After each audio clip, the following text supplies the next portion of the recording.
पत्नीच्या मृत्यूनंतर पतीनेही सोडला प्राण. मंद्रुपच्या लाडर दाम्पत्याची हृदयस्पर्शी शेवटची कहाणी. आयुष्यभर एकमेकांचा हात धरून संसाराचा गाडा हाकणाऱ्या मंद्रुपच्या एका वृद्ध दाम्पत्याची साथ मृत्यूनंतरही तुटली नाही.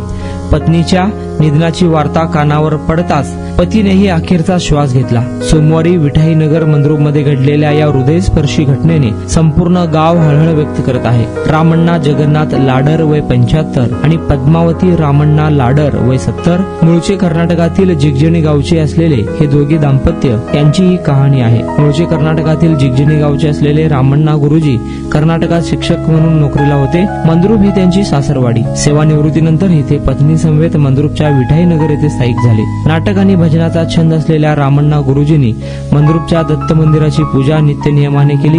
हनुमान भजनी मंडळात त्यांचा सक्रिय सहभाग असायचा. गावातील लहान मोठ्या धार्मिक कार्यक्रमात त्यांचा आवाज नेहमी ऐकू यायचा. गेल्या काही महिन्यांपूर्वी घरात पाय घसरून पडल्याने रामण्णा गुरुजीवर शस्त्रक्रिया झाली होती.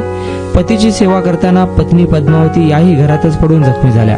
त्यानंतर पासून दोघेही अंथरुणाला खिळून होते. प्रकृती अस्वास्थ्यामुळे त्यांची तब्येत खालावली होती. सोमवारी सकाळी प्रथम पद्मावती यांनी अखेरचा श्वास घेतला. पत्नी गेल्याचे समजताच काही वेळातच रामण्णा गुरुजींनीही डोळे मिटले. 50 वर्षांहून अधिक काळाची साथ त्यांनी मृत्यूनंतरही जपली. या दाम्पत्याच्या निधनाने मंद्रुप गावावर शोककळा पसरली.